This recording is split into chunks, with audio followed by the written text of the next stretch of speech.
En las circunstancias que vamos a vivir sin duda esta noche, si se confirma las lluvias intensas que se han previsto, es que habrá agua en las calles y dificultades, naturalmente, en nuestro sistema de alcantarillado. De ahí que surjan dificultades múltiples y amenazas a la salud por una parte, pero también restricciones eventuales al acceso al agua potable. Hemos invitado para hablar sobre el agua potable al señor Mauro Gutiérrez, quien es el presidente de la Superintendencia Nacional de Servicios de Saneamiento, es decir, de alcantarillado, de evacuación del agua. Señor Gutiérrez, buenas noches, gracias por estar con nosotros en Las Cosas Como Son. ¿Qué medidas preventivas ha tomado la SUNAS para asumir las responsabilidades que le pueden competir respecto del agua, el acceso al agua y la salida del agua de los hogares? Bueno, en primer lugar, la Superintendencia Nacional de Servicios de Saneamiento, dentro de sus funciones, se encuentra establecer medidas que ayuden a la prevención para el aseguramiento, la prestación de los servicios de saneamiento. Sabemos que el evento del ciclón Yaku, por ejemplo, que ha golpeado en la zona norte y ahora, digamos, está generando eventos particulares en la zona central, implica que las lluvias, ¿no?, estén generando ciertos problemas en algunas captaciones, pero también se están generando acumulación de lluvia en unas partes de la ciudad, como ha pasado en la zona norte, que ha conllevado que la población muchas veces utiliza los desagües para tratar de utilizar este mecanismo para secar, digamos, la ciudad. Eso está conllevando a ciertos problemas. Lamentablemente, y este es un problema que no directamente está vinculado a temas de saneamiento, es el déficit que existe en infraestructura de drenaje pluvial.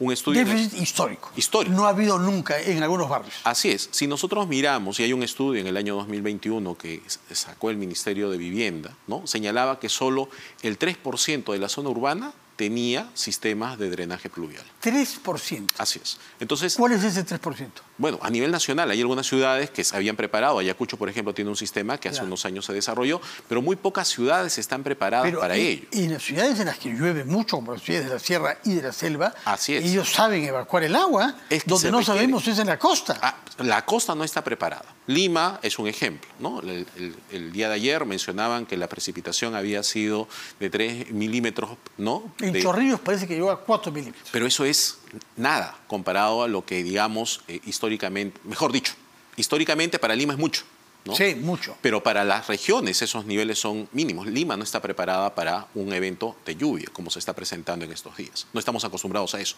Pero en general, las ciudades no están preparadas para poder enfrentar lluvias intensas. Y eso conlleva que muchas veces la población, y eso fue uno de los llamados que hicimos desde la SUNAS, desde el inicio de estos eventos, a que se tenga mucho cuidado, porque cuando se utiliza el desagüe para drenar, digamos, esta agua, terminamos solucionando un problema de corto plazo y generando un problema de mediano y que genera una externalidad negativa sobre el vecindario. Explíquenos por qué.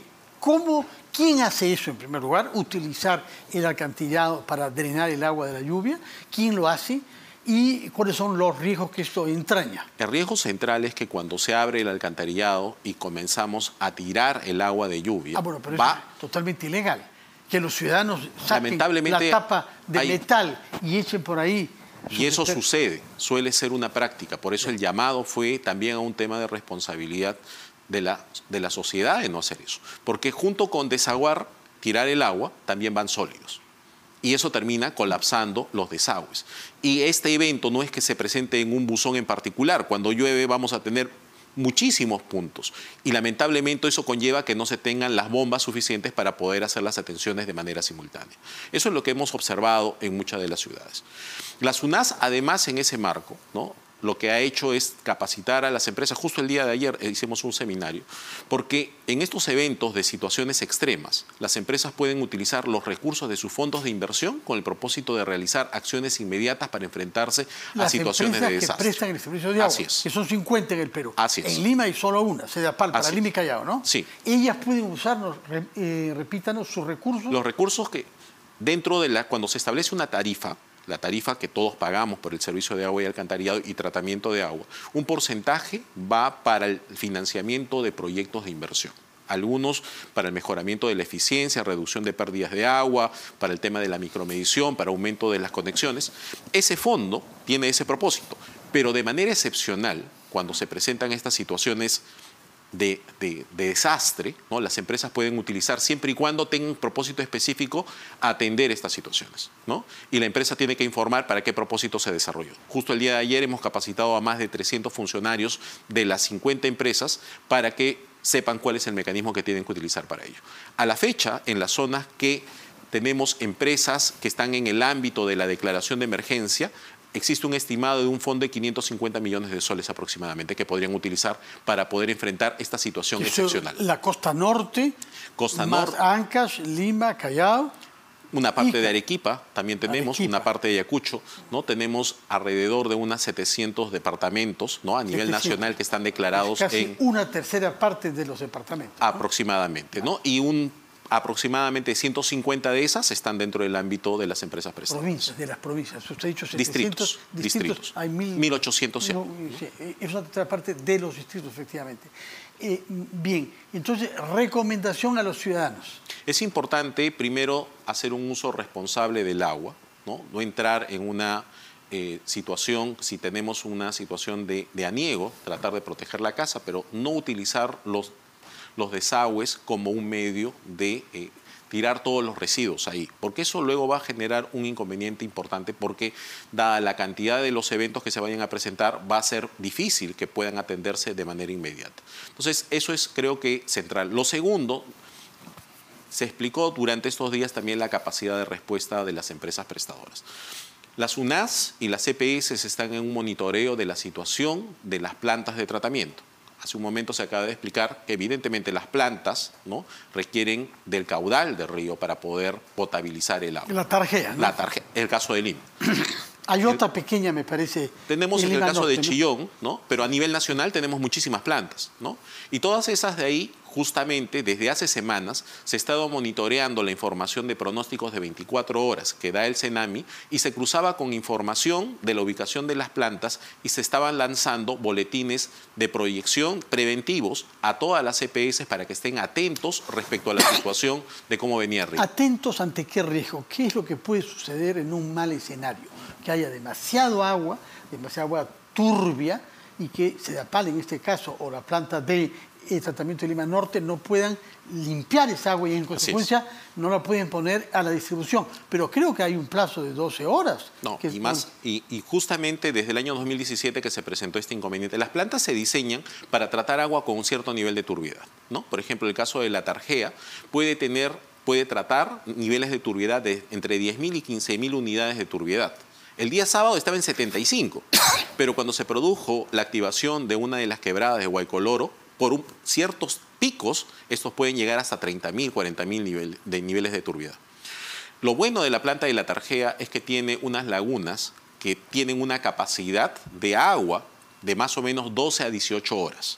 Eso significa que la planta puede cerrar la captación por un momento, una hora, hasta que pase, digamos, el volumen de agua con altos niveles de turbiedad, pero la planta sigue produciendo porque tiene almacenada esta agua en estas lagunas. De acuerdo, y sí. Para, digamos, jugar con 12 horas. 12 a 18. 12 a 18. Permítame una breve interrupción para ir a Ancón. Estaba diciéndonos usted una palabra sobre la seguridad que ofrece SEDAPAL de poder cubrir necesidades de agua a la población, aunque hayan huaicos que enturben el agua. Desde el año 2017 se han hecho, digamos, ciertas medidas de seguridad, por ejemplo, un convenio con el IGP con el propósito de tener información respecto a la activación temprana de algunas quebradas, lo que le da más o menos a veces una holgura entre 2 horas para poder saber si es que el agua que está viniendo hacia la planta presenta altos niveles de turbiedad. En ese caso, ¿qué hace SEDAPAL? Si se entera 2 horas antes de que está viniendo un huaico con agua muy turbia desde las alturas de Chosica.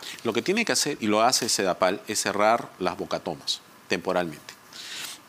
Pero eso no significa que la planta deja de producir agua, porque en la interna, dentro de la planta de la Tarjea, existen unas lagunas que tienen capacidad para seguir produciendo la planta más o menos entre 12 a 18 horas. Entonces se espera que el agua con altos niveles de turbiedad pasen, ¿no? Porque si ingresara a la planta sí sería un problema, porque los filtros que se utilizan... Nos deja sin agua. Ahí sí tendríamos la recuperación sería larga, porque tendría que hacerse una serie de cambios. Por eso es que todas las plantas están atentos en relación a cómo está el nivel de turbiedad para tratar de ver cuando se presenta el huaico, cerrar las compuertas para que esta pase.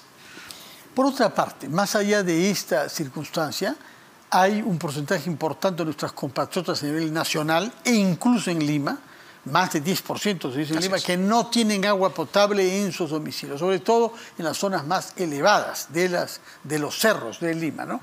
Y usted nos ha hecho saber que si tuviéramos que financiar esa brecha, que es más o menos 100.000 millones de soles, un poco más, un poco menos, con las tarifas, pues habría que esperar 140 años. Más o menos, ¿no? En Lima, en realidad, el porcentaje es menor del 10%, pero a nivel nacional más o menos son 3.1 millones de personas que no tienen acceso a la red pública de agua. En el caso, y como bien ha señalado, el déficit de inversión estimado está más o menos en el orden de los 98.000 y con mejoras de calidad hasta 120.000 millones. Pero en tarifas, ¿no? Las tarifas que se calculan y tenemos actualmente a la fecha están más o menos en el orden de los 3.400 para realizar inversiones. Eso significa que lamentablemente la brecha para cerrar todavía es muy amplia. Si sumamos a eso la inversión que se realiza todos los años por inversión pública, que son más o menos 6.000 millones, pero además se suman las inversiones que tenemos en APP, en Oxis, este porcentaje todavía no va a ser cerrado porque sumando todos esos recursos, más o menos estamos en el orden del 10%. Tenemos que tener una política clara de identificación de proyectos y de ejecución de manera ordenada.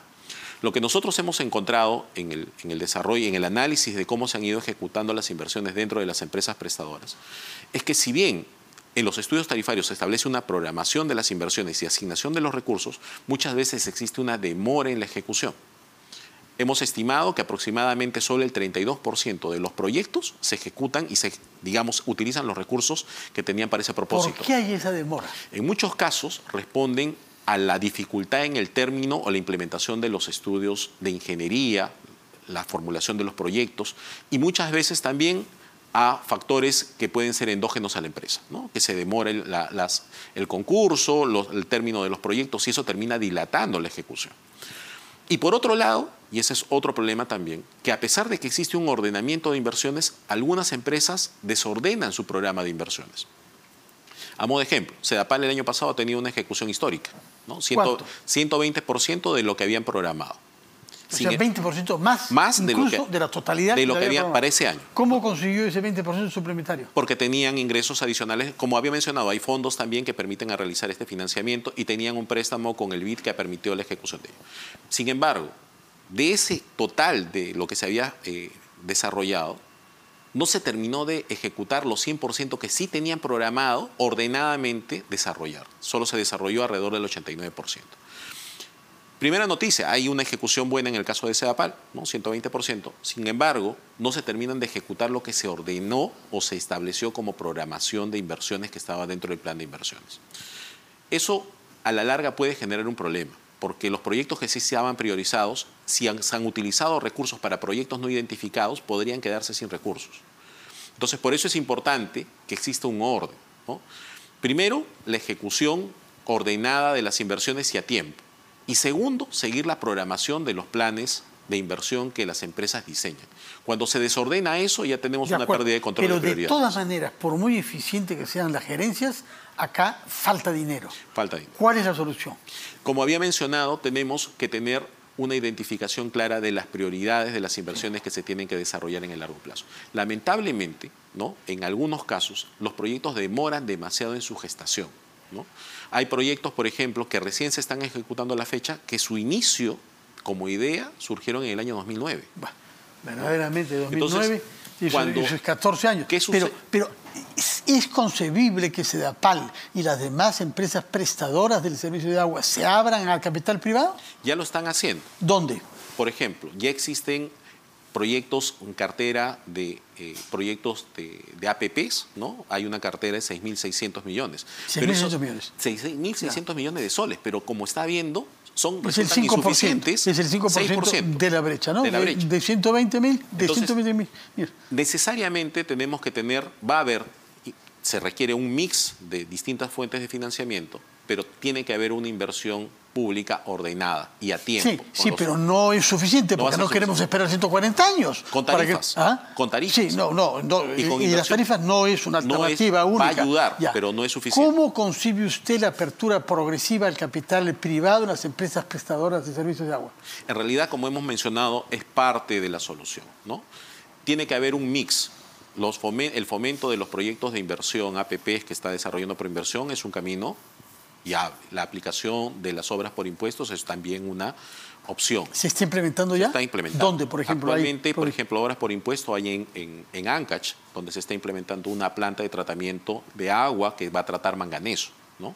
Entonces sí hay intervención sobre esta materia, pero resulta no todavía en Lima. Suficiente. En Lima no. Si hiciste el caso de Ancash, es que en Lima, ¿por qué no en Lima? Oxy todavía no tenemos identificado proyectos sobre esta naturaleza, pero 660 millones de la totalidad de los proyectos que se requieren todavía es insuficiente, ¿no? Entonces, inversión privada va a ayudar, pero no necesariamente es la única solución. Lo que se tiene que hacer, y yo creo que hay que separar dos elementos. Primero, el componente de financiamiento, ¿no? Que estamos señalando, necesitamos recursos, estos 98.000 millones que se requieren para financiar, y por otro lado tenemos que ser eficientes, más allá si estamos hablando de empresas públicas, municipales o empresas que están en FONAFE. Tienen que ser empresas que sean eficientes, que respondan a la programación adecuada de sus inversiones. Y otro elemento importante también, ¿no? Y eso es un aspecto que se debería discutir, la existencia de un fondo de financiamiento, por ejemplo, para el desarrollo de proyectos de largo plazo. Un inconveniente a veces que se tiene es que para desarrollar un proyecto nos demoramos muchos en los estudios definitivos de ingeniería y en otros casos el no tener fuentes aseguradas de financiamiento de largo plazo. Si nosotros trabajamos con un fondo, ¿no?, de financiamiento, un fondo que pueda, digamos, tener recursos directamente del Tesoro Público, de tarifas, pero que sirva para financiar no una empresa en particular, sino de manera general, y que éste esté asociado con un programa de inversión ordenado, yo creo que solucionamos de manera importante el problema. Pero el segundo tema, y esto es relevante, este número que yo les menciono de 98.000 millones, es asumiendo cómo estamos en la situación actualmente. Pero las ciudades siguen creciendo. En promedio, el ritmo de crecimiento de la población, recordemos, está en el orden de 1.2% por año. Si consideramos cuántos somos, 1.2% son 400.000 peruanos cada año que nacen y que van a tener requerimientos de servicios de saneamiento. Por tanto, la demanda de inversión cada vez va a ser mayor. Si nosotros tomamos en consideración el proyecto más grande que tiene Sedapal a la fecha, que es Nueva Rinconada, sí, más o menos de Lima, ¿no?, son 1.200 millones. ¿Para 400.000 personas? Tenemos que aclarar las cifras, ¿no? El proyecto que se presenta establece 43.000 conexiones, 43.000 conexiones, de las cuales son 8.000 nuevas conexiones. El diferencial son conexiones que están siendo rehabilitadas para mejorar su nivel de continuidad. 8.000 nuevas y la gran parte son... ¿Qué significa eso?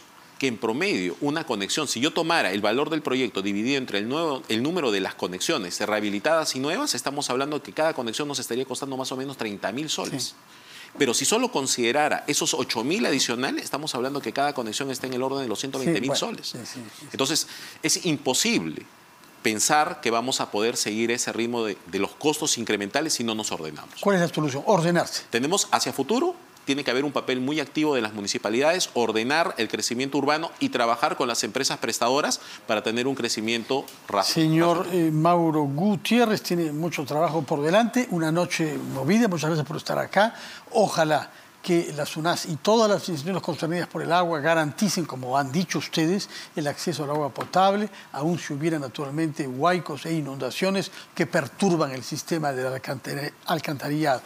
La recomendación principal, si lo he comprendido bien, es no usar los alcantarillados públicos para evacuar sus desechos, no abrir los